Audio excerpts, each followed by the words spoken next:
Well, Amy Poehler, you're finishing up the latest season of Parks and Recreation, and it's been a really good season. One question I had for you, since the very beginning, Leslie Knope, I think, has changed over time. What do you think are the differences between Leslie when we saw her in the pilot to the most recent episodes? Well, I think the writers have done a really good job of creating a character that does change. Sometimes in comedies, everyone kind of resets every week. And what's fun about playing Leslie and about being on the show is that she actually has gone through some changes. Things have affected her. There's a actual consequence to her actions. So when we when we found her in the pilot, she was kind of chasing a guy that wasn't into her and frustrated with her position and with her job. And I think when we find her now, she's dealing with her first taste of success and maybe her first instance where she's interested in somebody who might be a good match for her. Well, that brings up a good point. I mean, an ensemble on TV is kind of a delicate thing, and you have had a great ensemble already, but then you pick up Adam Scott and you pick up Rob Lowe. What's that been like working with them, and how they fit into the overall picture with the rest of you? It's been so great. It really feels like they've always been on the show. I was such a fan of Adam's work before I knew him, and he's an awesome actor and such a funny guy, and it just feels like he's always been around. And Rob is such a famous funny guy, and it couldn't have been easier to kind of have him join the cast and play such like a crazy character like he does. So it really was such an awesome addition, one that we were so happy we could do, and one that felt very organic, and I think is working out really well. And Amy, also this season you hosted the season premiere of SNL for the first time, and it was probably the season highlight so far, actually. It was an amazingly well-written episode and beautifully and hilariously acted by you and all the cast members. And what was it like working with your old friends and with the new cast members? It was so great. It was SNL is like comedy college, and you go back and see everybody and you feel a little bit older every time, but you walk around the dorm rooms again and you try to party as hard as you used to. And it was so great to be back there. It always feels like home whenever I'm back there, and it's still just as nerve-wracking as ever. Well, one SNL question I had for you, jumping back in time just a little bit, you'd already been on the show a good while when you started co-hosting a Weekend Update, and I remember that first night when you did that, you just seemed so excited to be doing that with Tina, and you hugged at the end. What was that experience like the first time you hosted Weekend Update? It was terrifying. It was a blur. The first time I did it, the first time I was on Update, I think I almost threw up. I was super nervous, and when I look back at those early days, I was pretty bad. I got better. I got to adequate. But in the beginning, I did a lot of blinking. And I blew a lot, I blew a lot of punchlines, and I was all over the place. I couldn't sit still. It took me a while to figure out how to manage that, because I didn't come from a stand-up background, so I wasn't kind of used to just delivering jokes to camera. But it was a fast learning curve. So and Tina was such a pro already, and was instrumental in helping me kind of earn my place there. So does your anchor experience put you in line now for that Katie Couric open position? Well, I don't have a lot of teleprompter experience, but if someone would like to write the news on cue cards, then sign me up. Sounds good. Well, in the Tina Fey vein, Amy, you're going to be all over the Emmy Awards this year, or at least as a contender, as a producer of parts, obviously as the lead actor on the show, and as a guest on SNL. Are you trying to dominate the Emmys on purpose, or has this just all come out naturally? And how's that working for you? Well, thank you for saying that. I trust you guys much more than I trust anybody else when it comes to this, because you are the experts. But it's so great to go to that show, because I love television.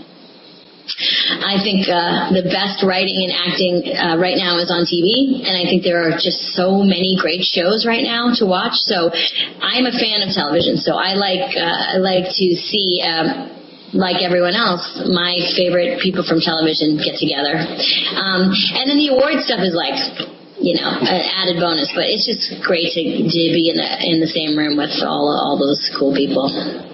Well, you have. Have you thought about any of your season highlights so far? I mean, we were thinking flu season was probably one of the funniest episodes of this season. What do you think? Is that your season highlight so far? I don't know. I defer to you guys. Is that the one I should put in? Flu season? What do you think? We're thinking, yeah. I listen to you guys. Whatever you say. Yeah, I mean, do you have something coming up here in May Sweeps that's well, I'm really strong for you? pretty excited. Yeah, I'm pretty excited about these last 5 I think we have left. There's some really juicy stuff coming up. So I'll check in with you after to see if you change your mind. But I know you guys have a perspective that I don't have. So honestly, whatever you decide is what I'll go with. If it does wind up being flu season, what did you like about that one, and what did you like about the way the writers put that show together, and particularly for your character?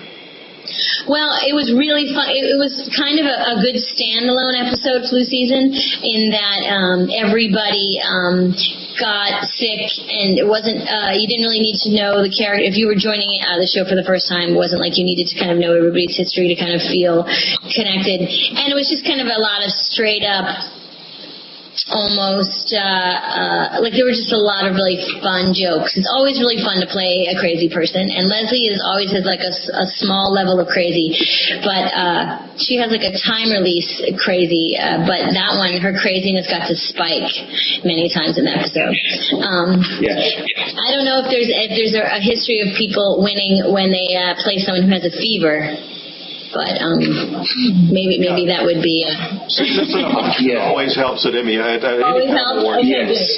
Good. Okay, good to know. Yeah, we find drunkenness and affliction is usually hilarity ensues, and so it's a good pattern to we should continue that in the Emmy history and in the history books.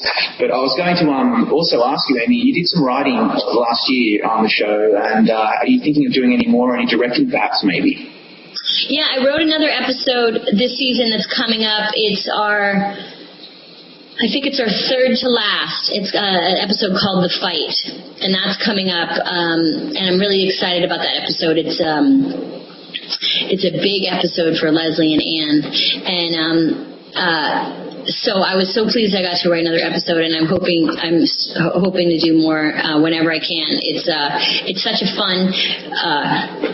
The writers in our show, I hope, like the other actors in our show, get recognized this year at the Emmys, because I think that the quality of the writing is such that people have really identified and fallen in love with the characters because they're written so beautifully. And I think the cast that we have on the show is the best cast on TV.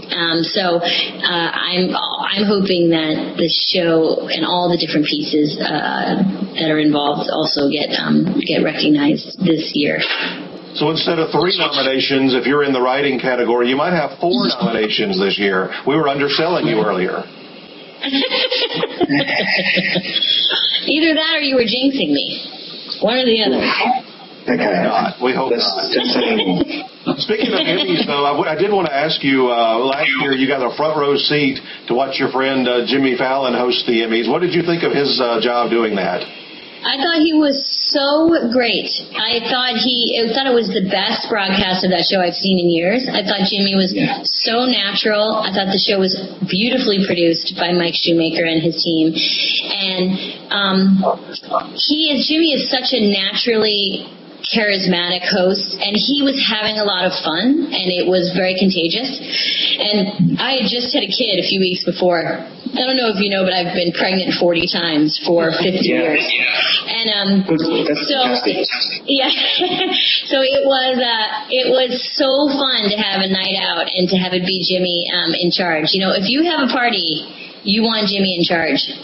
He's the man to go to. So I hope he does it again. I don't know if he's going to. I know it's a lot of work, and I know he had a blast doing it, but I'll be cheering him on, certainly, if either there or at home, if he's hosting again. And so, given that you're a mum, with Rugrats running around the house, and you're very busy on the show, obviously, as you're in charge now, and you're the main actor. But have you got anything else going on? What else is in the pipeline for you? What can we expect? Well, I'm working on a couple of features that we're writing and hopefully producing soon, and working on nothing really at a point ready to kind of plug, but I'm hoping to do more feature stuff on my time off, since I had to take a bit of a break to start my family. And then I'm just so hoping that Parks runs for as long as people want to see it, because the experience is like no other. It's an awesome job, and the people that I get to work with are the best in every way. So I'm just, fingers crossed that we get to do more. Well, we wish you all the best with your summer and working on the films, and maybe some Emmy nominations coming your way here for Parks. Thank you so much, you guys. I really appreciate your support, and it doesn't go unnoticed. Our show was always a bit of an underdog, and so to have people paying attention to it is because of people like yourselves. So we really appreciate it.